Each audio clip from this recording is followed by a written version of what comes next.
sederhana sekali, Kak. Jadi tidak Iya. se-advance. Tolong.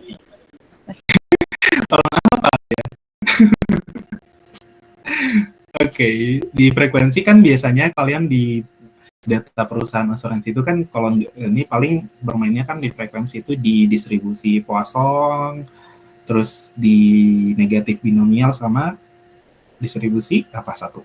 Itu kan identik ya. Satunya adalah distribusi binomial. Itu tergantung sama nilai rataan dari si frekuensi dan variansinya kan. Itu identiknya kalau frekuensi klaim. Kita review sedikit saja. Kalau di severitas atau itu besarnya klaim, biasanya kan modelkan pakai distribusi apa? Yang kalian ingat saja. Yang paling sering muncul itu, paling gampang didapatkan kasusnya. Lebih cepat dapat fitnya itu lebih cepat. Normal, Kak. Normal susah. Data asuransi itu susah dapat normalnya. Eksponensial, ya bolehlah eksponensial. Terus adalah satu yang paling besar. Gamma. Nah, gamma kan benar-benar gamma. Karena kan eksponensial itu salah satu keluarga dari gamma kan, Weibull gitu. Itu juga keluarga dari gamma. Itu biasanya yang sering dimodelkan untuk data besar klaim atau severitas klaim. Kalau frekuensi tadi identiknya 3, binomial, negatif binomial, sama Poisson. Oke, bagus, berarti aman berarti ya. Harusnya kita hari ini kita tidak terlalu berat materi kita. Pertanyaan selanjutnya. Kalian masih ingat apa itu peubah acak? Harusnya ingat ya. Kita coba cari satu orang ya. Siapa kira-kira? Baru mau disebut namanya sudah hilang. Sofita, sorry. Sofita, masih ingat belum peubah acak? Masih ingat tidak peubah acak? Peubah acak itu apa? Peubah acak.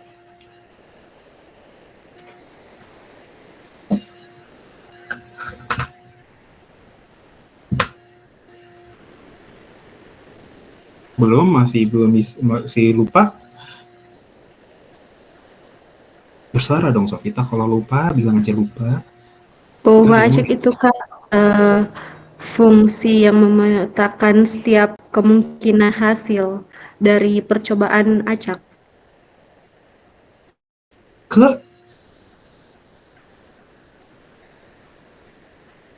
Jangan lupa kalau bilang fungsi memetakan kemana dulu kan ya.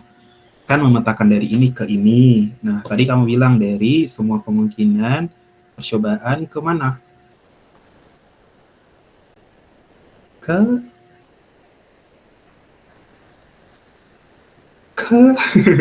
Ayo temannya siapa? Ayo ke mana? Bilangan real. Nah, ke bilangan real. Siapa tadi yang menjawab?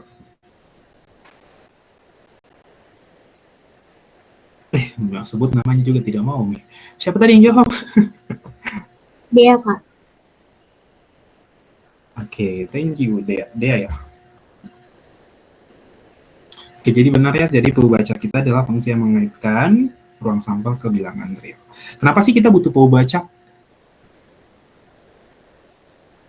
Kenapa kita butuh peubah acak? Misalnya kayak kenapa sih kayak banyak klaim itu selalu kita peubah acak gitu.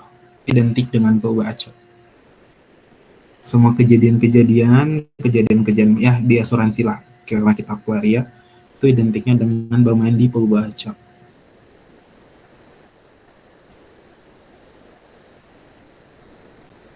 Kenapa?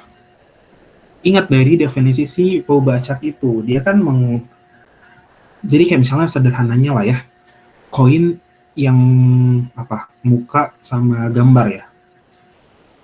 Muka sama gambar itu kan kemungkinannya muncul muka atau muncul gambar. Nah, kita itu tuh menghitung peluangnya. Ketika kita bicara menghitung berarti kan kita kuantifikasi kan. Nah, ketika kita mengkuantifikasi tentunya kita butuh ya angka dong pasti. Kebilangan misalnya 1, misalnya 2. Nah, peubah acak itu adalah tadi fungsi yang memetakan ruang sampel ke bilangan real. Jadi kayak, saya mau misalnya kalau muncul muka saya beri angka 1 misalnya, terus kalau gambar saya berikan angka 0. Jadi itu Pobacak itu kenapa kita perlukan Pobacak? Karena dari Pobacak itu kita bisa merepresentasikan masalah ke dalam titik real. Akhirnya kita bisa mengkuantifikasi hal-hal misalnya dari tadi, misalnya muka sama gambar, kita bisa gunakan kuantifikasinya 1 sama 0 gitu. Ya banyak lah. Nah, sekarang kita bahas tentang distribusi, berbagai jenis distribusi. Kita coba review distribusi discrete, kemudian continue kalau sempat ya. Nah, yang pertama adalah distribusi Bernoulli. Nah, masih ingat distribusi Bernoulli? Jadi distribusi Bernoulli itu adalah percobaan, dia lahir dari percobaan Bernoulli, yang mana percobaan Bernoulli itu adalah percobaan yang hanya terdiri dari satu usaha. Kan ya? Satu percobaan hanya ada satu usaha dan pilihannya hanya ada 2, yaitu sukses atau gagal. Nah, itu adalah distribusi Bernoulli. Peluang suksesnya itu kita notasikan dengan P, dan peluang gagalnya kita notasikan dengan 1 min P. Artinya kalau kita, pilihannya kan hanya 2, kalau kita nggak sukses, ya berarti gagal. Kalau kita nggak gagal, berarti kita sukses. Nah, tadi apa? Peubah acak tadi itu kan fungsi yang memetakan ruang sampel ke bilangan real. Jadi di sini dia mendefinisikan suatu kejadian sukses itu dia petakan ke bilangan realnya ke 1, ke gagal ke 0. Saya mau petakan kedua ketiga, monggo aja. Yang penting konsisten nanti perhitungannya. Oke. Nah, Poubah acak X dikatakan mengikuti distribusi Bernoulli jika fungsi peluang untuk X-nya itu kita bisa notasikan sebagai berikut, yaitu nilai peluangnya dipangkatkan dengan X dikali nilai gagal dipangkatkan 1 min X-nya. X-nya itu kejadiannya antara tadi 0 atau 1, sukses atau gagal. Nah, momen pertama, ingat momen? Masih ingat rumus momen? Ya, ekspektasi lah minimal momen pertama. Rumus ekspektasi di discrete. Padnya ternyata saya lupa ambil. Bentar ya, saya ngambil dulu pen dari ini. Saya lupa ambil pennya. Bentar. Saya matikan dulu. Kalian ingat dulu, apa rumus momen minimal momen pertama? Apa rumus ekspektasi?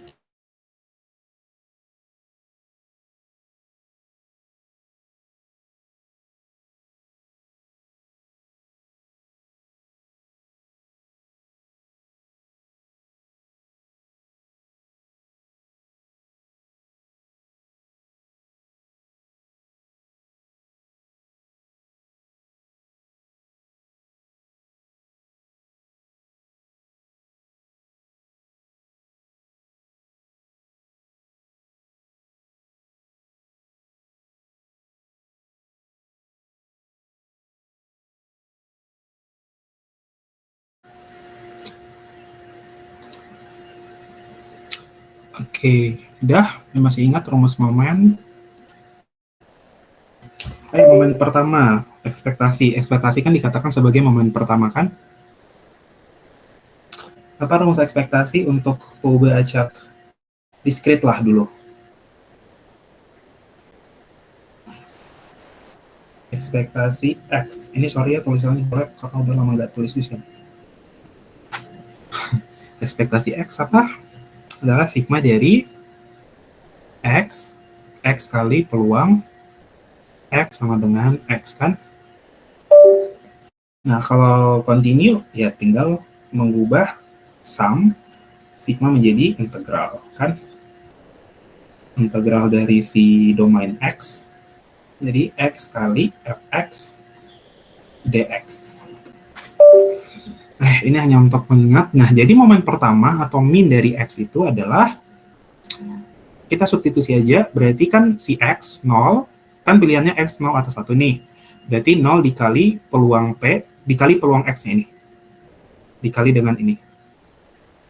Kan 0 dikali, berarti P, X-nya kita substitusi dulu nilai 0, yaitu P pangkat 0 kali 1 min P pangkat 1 min 0 ditambah 1 kali P pangkat 1 kali 1 min P kali 1 min 1. Jadi kita peroleh momen pertama atau ekspektasi dari si X itu adalah nilainya P.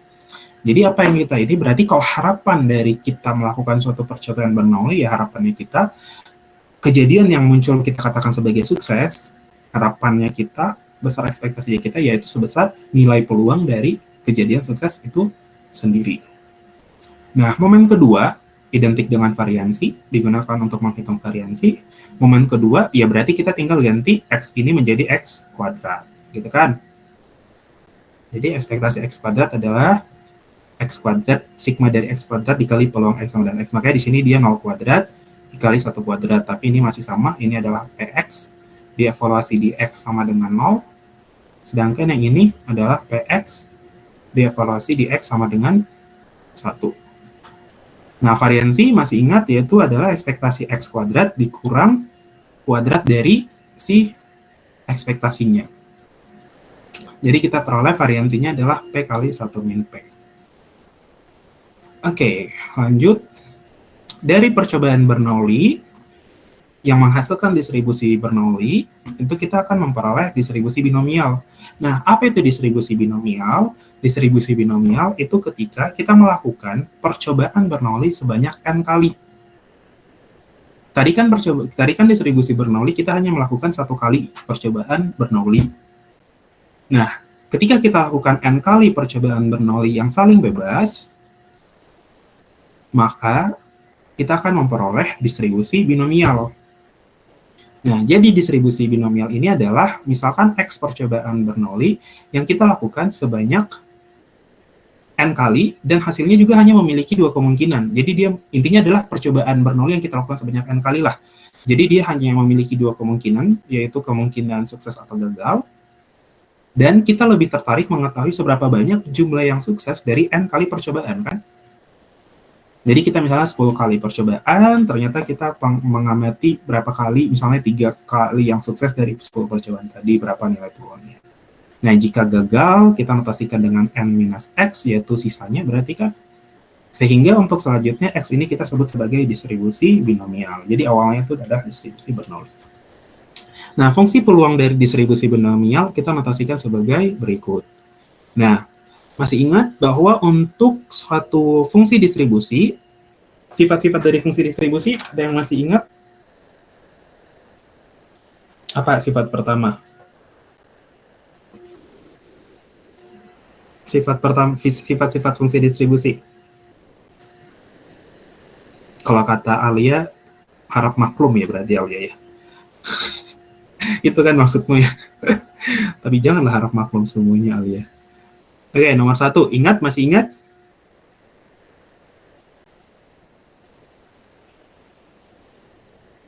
Ya, ingat fungsi itu tuh ada 4 sifatnya.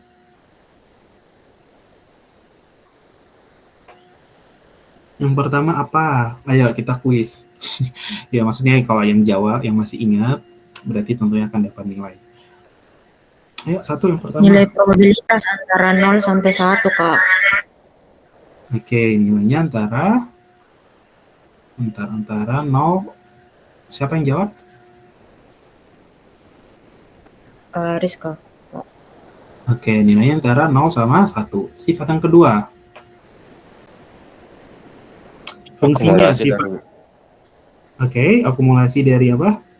Minus tak hingga sampai tak hingga itu 1. Nilainya 1. Sama dengan 1. Akumulasi dari min tak hingga sampai tak hingga itu sama dengan 1. Bahasanya apa ya? Integral mungkin. Integral minus tak hingga sampai hingga. Sifat dari si fx. Ini kan kita punya fx kan. Bukan, hati-hati ya, kita itu kan dari apa? Dari x, kita berangkat dari x Poubačák kan ya tadi. Dari Poubačák ini kita bisa mendefinisikan yang namanya fungsi peluang dan apa? Fungsi distribusi. Survival kan sudah pernah belajar belum? Kesintasan.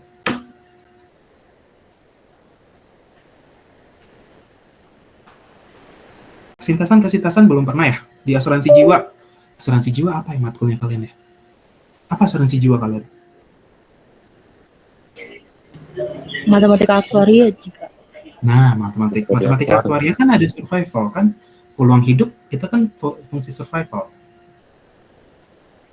kan? Iya Kak. Nah, dari Pobacak ini kita bisa mendefinisikan misalnya, jadi itu ada 4. Yang pertama kita bisa mendefinisikan fungsi peluang, yang pertama. Yang tadi ini si P kecil, fungsi peluang, atau kalau di kontinu kita punya fungsi F kecil X. Kemudian kita punya fungsi distribusi, yaitu F besar X. Kemudian kita punya fungsi survival, S besar X. Dan kita juga punya fungsi apa satu? Mortalitas. Force of mortalitas. Mu. Bukan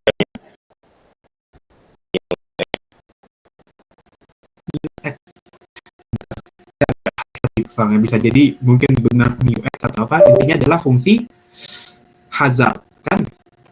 oh iya Kak, itu juga mau. Saya mau kasih salah, tapi saya juga sudah tahu kan diajarkan mu X notasi si fungsi hazard H kecil. Nah, jadi kita bisa definisikan 4 fungsi.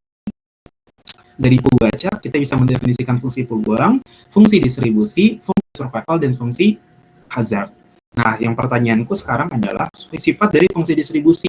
Jadi sifat dari si F besar ini, bukan sifat dari si F kecil. Yang Alif sebutkan tadi itu adalah sifat dari fungsi peluang. Bahwa integral atau summation-nya dari seluruh domain terdefinisinya si X tadi, itu bernilai 1. Nah, sekarang fungsi distribusi. Bentuk fungsinya kayak gimana sih dia?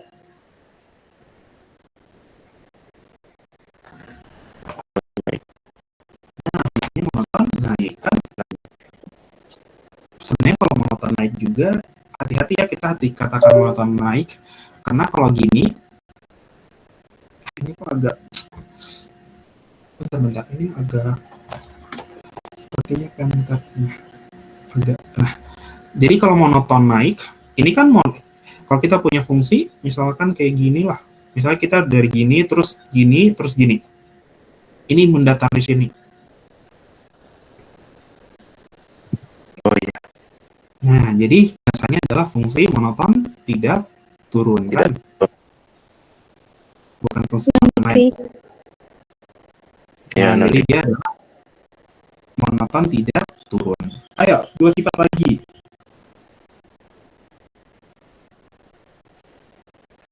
Sifatnya apa? Limit dari apa?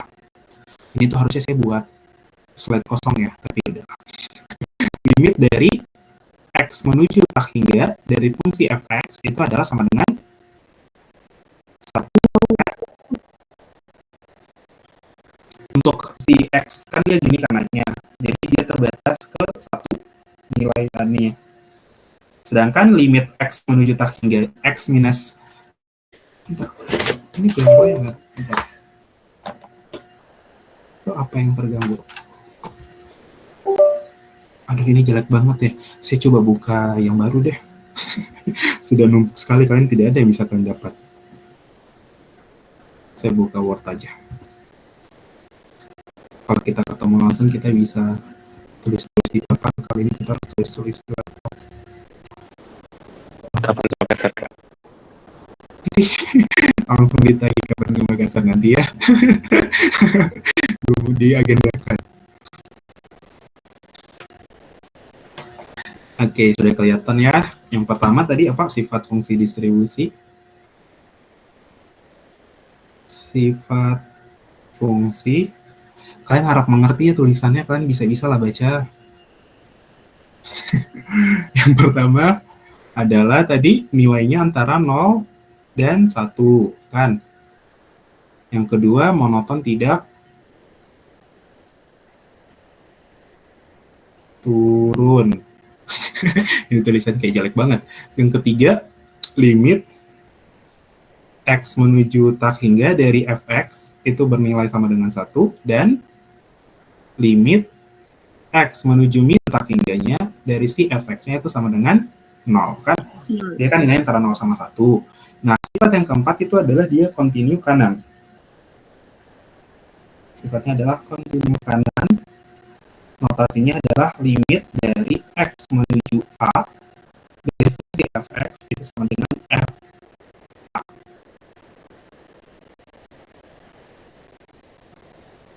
Oke, Ini adalah sifat fungsi distribusi.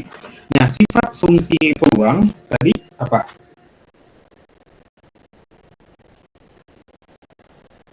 Sifat fungsi peluang yang paling penting itu adalah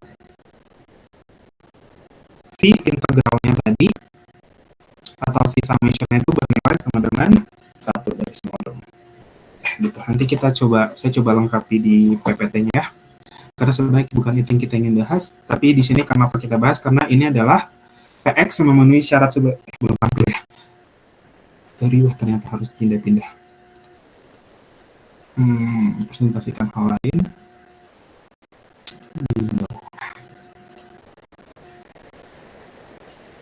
Nah, dia tuh syarat sebagai fungsi distribusi itu kan adalah nilai summation dari si X, seluruh domain X-nya itu bernilai sama dengan 1. Nah, notasi untuk si distribusi binomial dengan N sebagai banyaknya percobaan dan P adalah sebagai peluang sukses sebagai ini. Jadi si binomial itu dia memiliki 2 parameter, yaitu parameter si N dan parameter si P. Banyaknya percobaan dan peluang terjadinya kejadian sukses. Kalau di Bernoulli itu parameternya adalah P. Ya. Parameter utama dari si Bernoulli itu adalah nilai P. Sedangkan binomial ada 2 tadi karena dia melakukan N kali percobaan si Bernoulli. Nah, ini adalah fungsi pembangkit momen untuk distribusi binomial. Kenapa kita membutuhkan si pembangkit momen? Karena dari namanya, yaitu kita ingin membangkitkan momen-momen. Momen pertama, kita bisa dapatkan nilai ekspektasi. Momen kedua, kita bisa dapatkan nilai variansi. Momen ketiga, kita bisa dapatkan squeeness. Kan ya? Kemiringan kah bahasa ininya? Squee to the right, squee to the left, sama nilai kurtosis. Itu adalah momen keempat. Untuk saat ini, di sini yang kita definisikan adalah momen pertama dan momen kedua. Yang kita definisikan, jadi dari momen pertama ini sebenarnya itu adalah ini adalah ekspektasi X, sedangkan momen keduanya itu adalah ekspektasi X kuadrat. Itu dinamakan sebagai momen kedua. Nah, dengan dari si fungsi pembangkit momen ini, kita bisa mampu mendefinisikan berapapun nilai si momen kelima misalkan, apakah itu ada misalnya sifat dari si suatu distribusi misalkan, kalau kita butuhkan, kita bisa mendefinisikan. Nah, tugas pertamanya kalian, langsung tugas satunya kalian adalah tuliskan ulang pembuktian ini, buktikan kembali maksudnya, tulis lebih rinci lagi si pembuktian fungsi pembangkit momennya ini dan kenapa momen pertamanya kayak gini dan momen keduanya kayak gini sehingga C kayak gini. Ini saya ingin kalian tuliskan ulang slide ini, tapi buat lebih rinci lagi. Oke, aman ya tugas satunya. Nanti terkait teknis tugasnya nanti disampaikan di terakhir potongan. Nah, ini adalah contoh dari si distribusi, contoh kasus di distribusi binomial. Misalkan perusahaan bentar, saya mau tanya, ada yang ingin ditanyakan? Masih aman ya? Masih cerita-cerita, masih nge-review. Misalkan perusahaan otomotif XYZ mengambil secara acak 5 paket untuk dilakukan pengecekan berkala. Apabila paket mesin yang diambil ternyata rusak, peluangnya adalah 2/3 dari total, maka tentukan peluang jika 2 dari paket mesin yang diambil ternyata rusak. Nah, jadi sini kita lihat, pilihannya kan berarti antara rusak atau masih bagus kan, baik. Rusak atau tidak rusak. X kita definisikan sebagai banyaknya paket mesin yang rusak terambil. Ini sebagai kejadian sukses. Sukses benar. Nah, N itu adalah banyaknya percobaan yang kita lakukan, jadi 5, dan peluang kejadian sukses terjadi atau peluang terambilnya yang rusak itu adalah 2/3. Nah, kita ingin tentukan peluang jika 2 dari paket mesin yang diambil ternyata rusak. Berarti kita tentukan peluang X sama dengan 2. Nah, kita substitusi aja di fungsi peluangnya. Fungsi peluang dari kejadian ini adalah sebagai berikut. Dan kita peroleh fungsi peluangnya sebagai ini. Oke. Selain itu, kita juga bisa menentukan MGF. Ini adalah fungsi pembangkit momennya.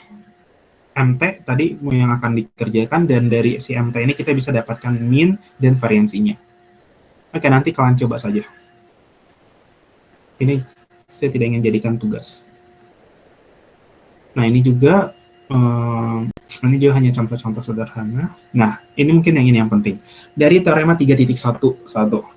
Di teorema 3.11 ini yang ingin dia sampaikan adalah kalau kita punya n peubah acak yang saling bebas dan berdistribusi identik, yaitu berdistribusi binomial, parameter masing-masing si peubah acaknya itu memiliki parameter ni, dan peluang suksesnya sama, yaitu nilainya P, konstan untuk semua peubah acak, untuk semua I.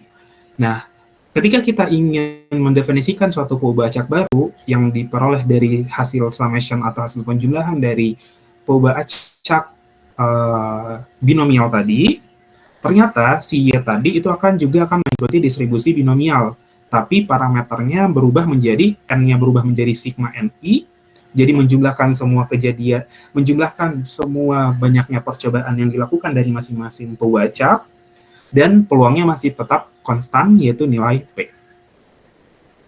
Untuk pembuktiannya adalah sebagai berikut. Fungsinya, peluangnya sebagai berikut, dia berangkat dari si fungsi pembangkit momen. Nah, dari fungsi pembangkit momen ini kita peroleh ternyata hasil pembuktiannya masih kembali ke si Y tadi, fungsi pembangkit momennya. Jadi intinya adalah dari si X tadi, dia XI, dia mendefinisikan fungsi pembangkit momen, kemudian Y, dia hitung fungsi pembangkit momen dari si Y tadi. Nah, kita peroleh seperti ini. Nanti ternyata kalau kita lihat dia masih mengikuti distribusi binomial, tapi parameternya berubah menjadi ini, si N-nya menjadi rasternya di mana nih?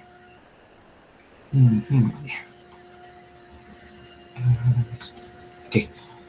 Si N-nya berubah menjadi sigma NI, dan P-nya masih konstan, yaitu nilai P. Ini adalah tugas nomor 2. Kalian tuliskan ulang lagi pembuktiannya, buat lebih detail lagi. Oke, setelah kita belajar distribusi Bernoulli, binomial, nah sekarang muncul yang namanya distribusi binomial negatif. Apa bedanya dengan yang tadi? Kalau tadi kita kan berangkat dari Bernoulli, yang percobaannya sukses atau gagal, binomial sukses atau gagal, binomial negatif juga masih sama, yaitu sukses dan gagal. Tetapi kasusnya berbeda. Yang dia amati di sini adalah dia ingin melihat banyaknya kejadian gagal sebelum kejadian KR muncul sebagai kejadian sukses. Sehingga banyaknya kejadian gagal maupun sukses sebanyak Y plus R untuk sampai muncul sukses dengan R bilangan bulat positif. Nah, dari perkalian peluang dia hasilnya seperti berikut. Nah, intinya fungsi peluang dari si binomial negatif adalah seperti ini. Dia ini mengamati banyaknya kejadian gagal sebelum kejadian KR muncul sebagai kejadian sukses. Nah, selanjutnya distribusi geometrik. Distribusi geometrik itu berangkat dari si distribusi binomial negatif. Tadi kalau kita lihat kan dia adalah muncul sebelum kejadian KR itu muncul sebagai sukses. Nah, di distribusi geometrik dia nilai R-nya berubah menjadi nilai sama dengan 1. Apa artinya? Dia tuh ingin melihat kejadian sebelum kejadian pertama muncul sebagai sukses. Berarti dia ingin mengamati kejadian sukses pertama kali gitu. Banyaknya kejadian gagal sebelum sukses pertama kali muncul. Nah, itu adalah distribusi geometrik. Sifatnya masih sama, tinggal ganti nilai R sama dengan 1. Tunjukkan bahwa, nah ini tugas nomor 3-nya kalian. Tunjukkan fungsi pembangkit momen untuk distribusi binomial negatif. Geometri adalah seperti ini. Yang nomor 1 dan nomor 2 kan kalian hanya tinggal tuliskan ulang kan, jadi harusnya nggak terlalu berat. Dan ini juga kayaknya bisa-bisa lah. Banyak kok sumber rujukan yang bisa kalian pakai. Nah, ini ada kunci jawabannya, tapi jangan dibahas. Nah, selanjutnya adalah distribusi multinomial. Tadi kita sudah bahas apa? Bernoulli, binomial, binomial negatif, sekarang multinomial. Kalau pada distribusi binomial, hasil sebuah percobaan kita kategorikan ke dalam 2 macam, yaitu sukses dan gagal. Nah, di distribusi binomial, percobaannya itu menghasilkan lebih dari 2 kejadian yang saling lepas. Jadi bukan saja sukses dan gagal. Jadi ada kemungkinan lain selain sukses dan gagal. Misalnya di dalam sebuah percobaan menghasilkan kejadian B1 sampai BK, jika percobaan diulang sebanyak N kali dan peluang terjadinya kejadian BI konstan dari setiap percobaan, peluangnya adalah PI, dan XI menyatakan jumlah kejadian BI dalam N percobaan, maka nilai peluangnya adalah sebagai berikut. Contoh kasusnya adalah misalnya seperti ini. Di proses pembuatan roti, pada suatu pabrik roti melibatkan banyaknya pekerja dan dilakukan berulang. Pada suatu pemeriksaan terakhir, terlihat bahwa 85% itu adalah baik, kurang baik tetapi masih bisa diperbaiki, dan gagal sehingga harus dibuang. Jadi percobaannya tuh bukan lagi hanya antara sukses dan gagal, tapi ada 3. Ada baik, kurang baik tapi bisa diperbaiki, dan gagal sehingga kita harus buang. Nah, itu adalah salah satu contoh kasus untuk distribusi multinomial. Untuk pengerjaannya mungkin saya tidak terlalu bahas di sini. Nah, selanjutnya adalah distribusi Poisson yang sering kalian jumpai di kasus frekuensi klaim. Di distribusi Poisson, dia itu memiliki, percobaan Poisson juga memiliki 2 kemungkinan hasil, yaitu sukses atau gagal, dan terdefinisi pada interval waktu, luas, daerah, ataupun area. Jadi contohnya adalah banyak klaim yang datang setiap hari di sebuah perusahaan asuransi, dan juga banyaknya kecelakaan yang terjadi di suatu wilayah tertentu. Bentar, saya ada sesuatu yang harus saya ingatkan. Saya ingat dulu, bentar ya. Saya pastikan dulu. Saya takut lupa.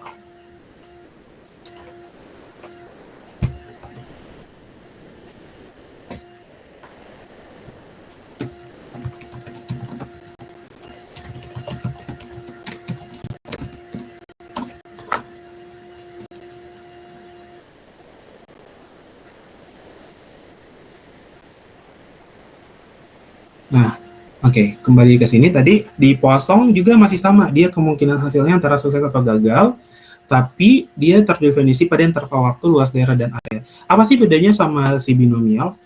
Nah, sebenarnya itu masih sama, berangkat dari si percobaan Bernoulli. Si Poisson ini muncul ketika banyaknya, kalau tadi kan binomial itu kan N sama parameter B-nya itu kan parameternya adalah B berdistribusi NP, kan X berdistribusi binomial NP. Nah, ketika N-nya menuju tak hingga, atau semakin banyak kita melakukan percobaan Bernoulli, dan peluang kejadian suksesnya itu semakin kecil, atau peluangnya menuju ke 0, maka si X ini akan berdistribusi Poisson. Parameternya menjadi parameter lambda, parameter rataannya. Nah, jadi si Poisson ini muncul ketika kita melakukan percobaan Bernoulli sebanyak mungkin, dan peluang suksesnya mendekati ke 0, sehingga itu dia menjadi akan mengikuti distribusi Poisson. Nanti kita coba, kalau misalnya kita bisa buat simulasinya, kita coba lihat simulasinya nanti. Nah, ini adalah ciri-ciri si proses Poisson. Yang paling unik dari si Poisson ini adalah rataan dan variansinya yang selalu sama. Bedanya dengan si binomial negatif binomial, jadi kenapa tadi saya bilangnya frekuensi klaim itu identiknya, kita selalu identik dengan 3 distribusi tadi, negatif binomial, binomial, dan Poisson, karena yang paling gampang ketika kita punya data itu adalah menghitung momen pertama dan momen keduanya. Kita bisa dapat informasi terkait mean dan variansnya. Ketika kita hanya ingin meninjau mean dan variansnya, misalnya kita punya data nih, data frekuensi klaim, kita hitung mean dan kita hitung variansnya, ketika nilainya ternyata masih dalam taraf yang kita katakan sama, maka ketika mean dan variansinya sama, maka kita langsung tebak bahwa si data kita itu akan mengikuti distribusi Poisson. Nah, ketika misalkan mean-nya lebih besar dari si variansinya, over dispersion, itu kalau tidak salah ya, ini nanti kalau mungkin kalian ingat, itu akan mengikuti distribusi negatif binomial. Nah, seperti itu. Makanya kenapa identiknya paling gampang itu adalah melihat si mean dan variansinya. Tapi hati-hati, ini adalah data discrete. Tidak sembarang ini menggunakan fitting distribusi. Nah, ini adalah fungsi peluangnya, kemudian momen pertama, rataan, dan juga momen kedua variansinya. Oke, kalau kita lihat kan di sini rataannya dan variansinya sama, yaitu lambda. Nah, ini adalah fungsi pembangkit momennya. Yang menarik di sini kita coba lihat, misalkan kita punya N peubah acak yang saling bebas dan berdistribusi identik Poisson, parameternya MI, jadi parameter lambdanya adalah MI, maka tadi Y-nya yang kita jumlahkan, X1 sampai dengan Xn, juga akan mengikuti distribusi Poisson, tapi parameternya berubah menjadi sigma MI. Jadi yang teorema tadi, kalau kita punya si N peubah acak binomial yang saling bebas dan berdistribusi identik, maka hasil penjumlahannya juga akan mengikuti distribusi binomial. Parameternya yang berubah adalah parameter si N-nya. Banyak percobaannya menjadi total banyak percobaan dari si N peubah acak binomial tadi. Nah, kalau Poisson, kita punya N peubah acak Poisson. Ketika kita jumlahkan N Pouba-Acak Poisson tersebut yang saling bebas dan berdistribusi identik tentunya, ternyata hasil penjumlahan dari si Pouba-Acak tersebut juga akan mengikuti distribusi Poisson dengan parameternya menjadi sigma MI. Nah, pembuktiannya paling sederhana itu berdasarkan dari fungsi pembangkit momen. Makanya tadi kenapa kita mengusahakan kita bisa mendefinisikan fungsi pembangkit momennya dengan baik. Karena ketika kita bisa mendefinisikan fungsi pembangkit momennya dengan baik, kita akan mudah di sisi lain mendefinisikan si tadi momen pertama sampai momen keempat, dan juga bisa melakukan transformasi Pouba-Acak. Apa yang terjadi kok? Misalnya saya mau kalikan nih, misalnya kalau misalnya saya punya Pouba-Acak Poisson, terus saya kalikan X1 kali X2, apakah dia masih mengikuti distribusi Poisson? Sederhananya seperti itu. Kita bisa mencari tahunya dari fungsi pembangkit momennya. Nah, ini adalah contoh dari distribusi Poisson, ya nanti kalian bisalah baca sendiri. Nah, latihan soal. Latihan soal. Coba deh kalian kerjakan soal nomor 1.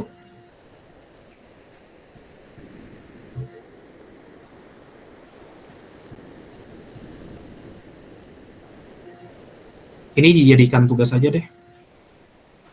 Nomor 1 tugas yang sekarang kalian latihan adalah nomor 3. Latihan sekarang ya, kita harusnya jangan terlalu malam, di sana sudah 17.33. Kita usahakan selesai di jam 6. Ini adalah latihan. Kalian coba kerjakan dulu. Dalam suatu proses produksi boneka, diketahui rata-rata 2 di antara 100 boneka adalah cacat. Berapa peluang seorang pekerja memeriksa 4 boneka dan baru menemukan boneka cacat pada yang keempat? Masih ingat tadi kalau kita ceritakan tadi distribusi disketnya? Oke, boleh kalian ini coba kerjakan dulu ya. 10 menit cukup? Tidak ya, alias geleng-geleng. Berarti 15 menit. Coba 15 menit kalau gitu.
Oh iya, aturan kelas kita adalah sepanjang kelas kalian usahakan diaktifkan kameranya, kecuali berhalangan.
Ini teman-teman yang lain yang nggak bisa aktifkan kameranya emang lagi berhalangan atau gimana? Kalau misalnya lagi kucek terus kalian nonaktifkan kameranya, kita tidak hadirkan gimana ini?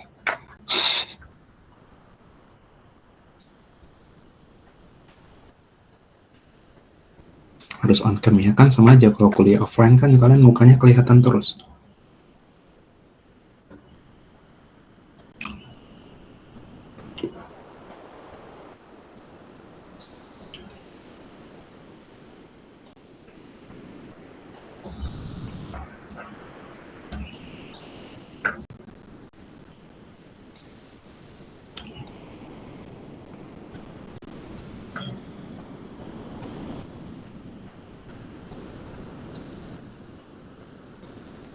Sudah ya? Sudah? Belum ya? Coba ingat distribusinya, distribusi apa sih ini? Paling gampang lah tadi yang kita jelaskan. Kita punya Bernoulli, binomial, binomial negatif, geometrik, Poisson. Kira-kira yang nomor 3 ini dia masuk di distribusi apa? Geometri, Kak. Oke, benar ya, distribusi geometri, karena dia itu ingin melihat berapa seorang 4 boneka dan baru menemukan boneka cacat pada yang keempat. Jadi itu pertama kali dia mendapatkan kejadian sukses, kan ya? Tadi kan binomial negatif, coba kita review sedikit ya. Kalau binomial negatif tadi adalah, kejadian gagal sebelum kejadian ke R muncul sebagai sukses. Nah, geometri itu nilai R-nya sama dengan 1. Artinya kejadian ke-1 muncul sebagai sukses. First time-nya dia dikatakan sebagai sukses. Dan dia muncul di ke-4 kan ya tadi. Berarti ya tinggal ganti aja. Berarti si peluang geometri ini, fungsi geometrinya, yang ini menjadi nilai berapa? Dia mau cari nilai peluang apa? Cacat di boneka keempat. Nah, berarti kalau bahasa matematikanya gimana? Peluang? X sama dengan 4. Nah, peluang X sama dengan 4. Berapa tuh? Oke. Kalau kalian off cam berkabar ya. Supaya setidaknya kalau kendara silakan. Apa? 0,0188. Oke, yang lain sama jawabannya? Sama, Kak. Sama, Kak. Oke. Silahkan dikirimkan jawabannya kalian di grup. Foto terus kirim di grup. Tapi nanti. Nanti setelah kelas aja. Oke. Nah, sekarang adalah distribusi kontinu. Ini apa sih? Coba kita lihat deh. Sebenarnya saya belum pengen masuk di distribusi kontinu karena teman-temanmu yang di teman-temanmu sudah belum ya? Oh, sudah deh. Berarti kita bahas distribusi kontinu. Tadi yang paling besarnya itu ada distribusi gamma, yaitu ada observasi kontinu dan selalu non-negatif. Sering dianggap mengikuti distribusi gamma dengan parameter bentuk alfa dan parameter skalanya adalah sebagai beta. Nah, FKP atau fungsi kepadatan peluangnya adalah sebagai berikut. Kalau di discrete kita kenal fungsi massa peluang. Kalau di continue kita kenal fungsi kepadatan. Jadi FKP. FKP untuk si X-nya itu adalah sebagai berikut.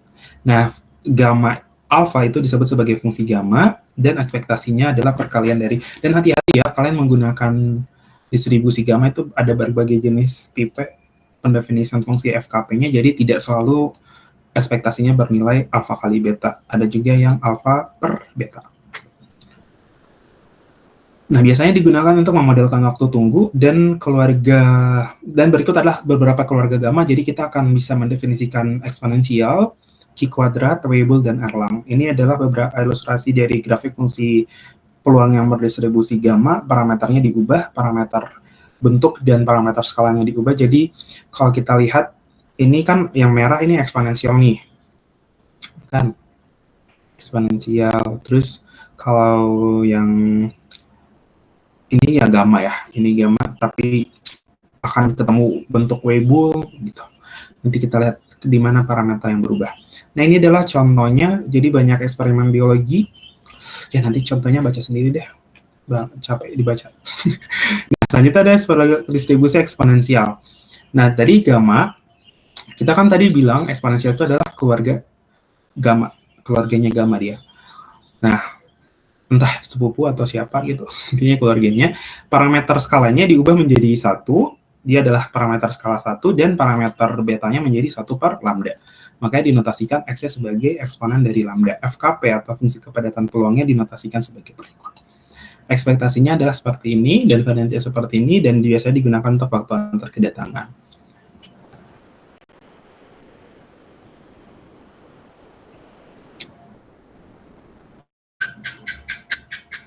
Nah, ini adalah distribusi beta. Parameternya juga sama, yaitu alpha beta, parameter bentuk.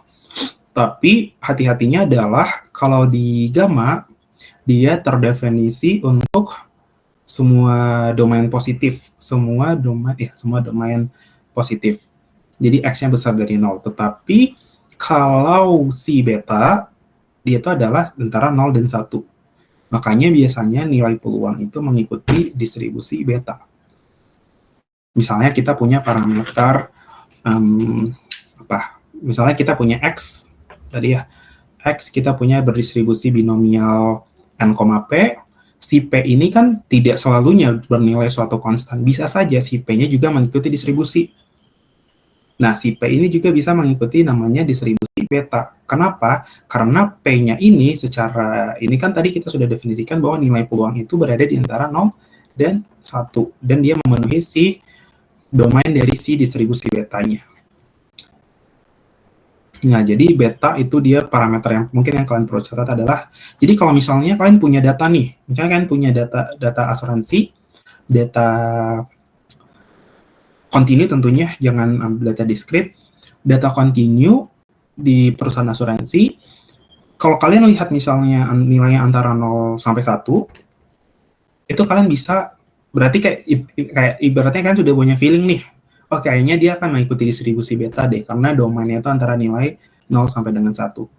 Atau misalnya kalian ingin melakukan standarisasi misalnya supaya nilainya antara 0 dan 1, nah itu juga feelingnya bisa mengikuti distribusi beta. Keuntungannya adalah di situ. Nah, ini beberapa karakteristik dari distribusi beta. Ini kalau kalian pernah belajar di survival atau di matematika aktuaria juga harusnya kalian tahu lah ini. Panibet up ya. Kemudian distribusi chi-square. Distribusi chi-square itu adalah kasus untuk distribusi gamma, tapi nilai alfanya menjadi R per 2 dan betanya menjadi nilai sama dengan 2. Ini adalah distribusi chi-square. Kalau distribusi T, kita punya dari suatu peubah acak normal baku, kemudian V-nya itu adalah peubah acak chi-square dengan derajat kebebasannya nu, maka jika Z dan V-nya saling bebas, maka distribusi peubah acak T, bila T-nya kita definisikan sebagai ini, itu adalah mengikuti distribusi T. Jadi distribusi T itu lahir dari distribusi peubah acak normal baku dan peubah acak Q square, Q kuadrat. Nah, selanjutnya distribusi distribusi F dia dari si distribusi Q kuadrat. Jika kita punya misalkan U adalah distribusi Q kuadrat dengan derajat kebebasan Nu1, kemudian V adalah derajat kebebasan Nu2, kalau kita merasiokan si peubah acak tersebut dengan masing-masing parameternya dengan derajat kebebasannya, maka kita akan punya rasionya akan mengikuti distribusi F. Dengan derajat kebebasannya menjadi Nu1 dan Nu2. Harusnya ini kalian ya setidaknya pernah kalian dengarkan ya kasus-kasus kayak gini di teori peluang.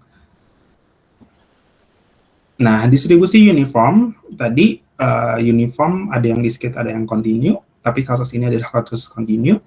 Dan ini kalian mungkin di teori resiko mungkin akan dapat harusnya terkait ini distribusi uniform ini kalian itu akan belajar di time kalau nggak salah itu terkait pencatatan waktu kejadian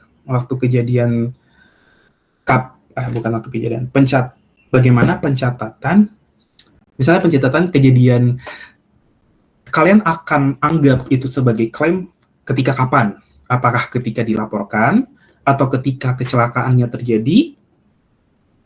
Nah, atau misalnya apa gitu? Nah, itu kalau nggak salah ada 4 ya. Nanti saya agak lupa juga di teori resiko, tapi harusnya kalian disampaikan. Nah, itu ada distribusi uniform continue, biasanya identik dengan hal itu karena nilainya antara A dan B. Nah, ini yang paling penting selain kalian sering jumpa yaitu distribusi normal atau Gauss. Jadi distribusi normal parameternya mu dan sigma kuadrat, tapi sekali lagi hal yang paling susah didapatkan adalah data asuransi itu adalah data yang normal. Biasanya kita dapatkan kasusnya adalah kasus berdistribusi gamma, identiknya kayak gitu. Nah, ini adalah kurva normal, sifat simetrisnya sebenarnya yang paling susah didapatkan. Dan kenapa sebenarnya normal itu, hati-hati ya kalau kalian misalnya kalian punya data nih, data apapun itu, data asuransi, khususnya terkait besar klaim, hati-hati sebenarnya menggunakan normal. Karena kenapa? Normal itu, domainnya itu berada di antara min tak hingga sampai tak hingga. Hati-hati domainnya. Kenapa sering kita main di gamma? Karena besar klaim itu kan identiknya dengan nilai uang. Uang itu kan nggak ada yang negatif kan?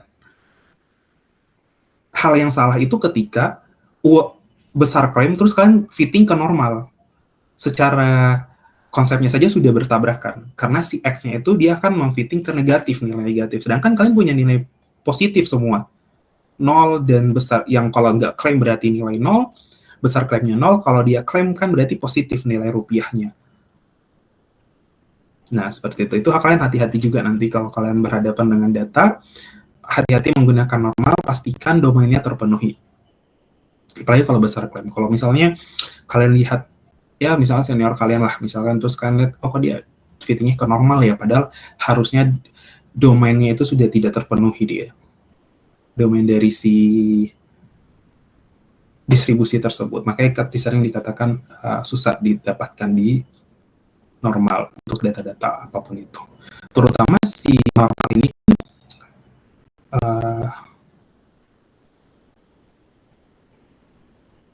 nah, dia banyak digunakan di aproksimasi binomial ataupun teori limit pusat. Tapi yang kalian bisa lakukan adalah kalian bisa melakukan standarisasi. Kalian kurangkan dengan min dan bagi dengan varians, dan itu akan berubah menjadi nama standar atau nama baku. Ini beberapa kurva normal, sifat simetri dari distribusi normal. Kalian baca tabel normal, harusnya sudah ini kan aman. Oke. Ini kalian nanti baca sendiri aja deh. Baca sendiri aja. Oke, selesai hari ini. Kita akan hanya bahas tentang ini karena sebenarnya mungkin di pertemuan selanjutnya kita langsung coba RPS-nya kalian pertemuan 4 apa sih? Konsep nilai ekstrim. Saya agak ragu sebenarnya, nanti saya coba sesuaikan saja. Takutnya kalian terlalu loncat. Karena di manajemen risiko iklim itu harusnya konsep kalian tentang model risiko itu sudah bagus gitu. Karena nanti nilai ekstrem berarti fungsi kuantil, gitu-gitu harus kalian pahami dengan baik. Tapi nanti kita coba, mungkin kita tidak akan bahas secara konsep yang ininya, kayak ini kan ada scaling, konsep loss over several ini kayak gini, apalagi yang pertemuan ini. Melengkapi sel-sel tabel yang ada di live table itu tentunya tidak akan kita lakukan, karena itu ada di asuransi jiwa. Jadi mungkin kita akan fokus di sini, sampai di pertemuan kita akan coba banyak hal yang kita akan pelajari di sini tentang konsep iklim, indeks iklim, opsi juga tentunya, premi berbasis iklim. Jadi mungkin fokus pembahasan kita adalah di sini, dan mungkin distribusi kerja yang saya jelaskan itu kita belum full menjelaskan di iklim. Ini tuh masih secara umum. Nanti kita coba di iklim, karena tadi susah mendapatkan distribusi yang common, yang umum digunakan.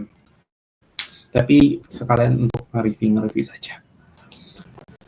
Oke, sebelum kita tutup, ada yang ingin ditanyakan? Teknis ya. Teknis, apa tadi? Tugasnya kalian, tadi ada berapa nomor?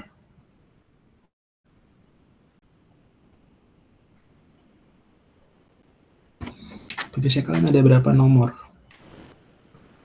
Ada 4 tadi, Kak. Oke, ada 4 nomor. Tugas 4 nomor tadi kalian kerjakan saja, terus kalau bisa kalian tuliskan di Word. Kalian tuliskan jawabannya di Word, ataupun pokoknya tulis yang bisa kalian ya bolehlah di kertas, tapi kalian scan terus PDF-kan untuk dipresentasikan di pertemuan selanjutnya, entah itu di pertemuan keempat ataupun pertemuan kelima. Tugasnya jangan dulu dikumpulkan, tapi kalian siapkan saja untuk siapa tahu yang kalian lagi beruntung gitu, tiba-tiba ingin saya tunjuk presentasikan tugasnya. Yang kalian kumpulkan nanti adalah tugasnya kalian yang sudah benar. Jadi di pertemuan keempat atau 5 kita koreksi dulu apa yang keliru atau masih ada yang salah, baru nanti dikumpulkan. Oke, ada lagi yang ingin ditanyakan? Apa lagi kira-kira? Aman ya? PPT-nya jangan diminta. Nanti saya rapikan sendiri dulu, baru saya kasihkan. Ini punyanya ini. Jadi nanti kita dikena ini lagi. Royalty. Lagi heboh-hebohnya. Oke, ada lagi yang ingin ditanyakan?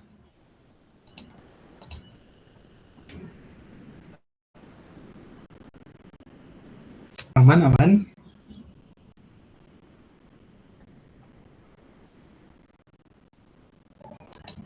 Diam berarti aman ya.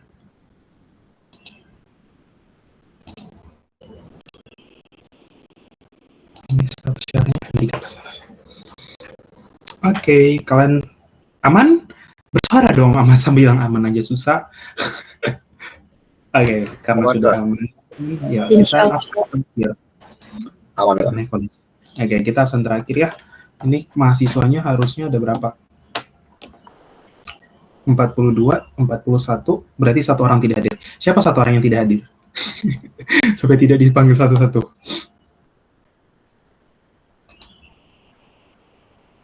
Siapa yang belum hadir? Kok 41? Tadi yang izin 3 orang? Siapa tadi yang izin 3 orang?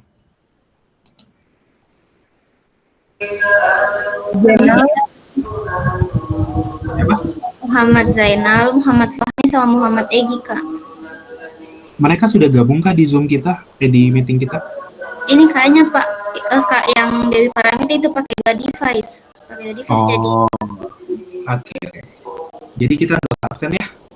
Saya nggak hadir semua, saya anggap kalian ikuti perkuliahan.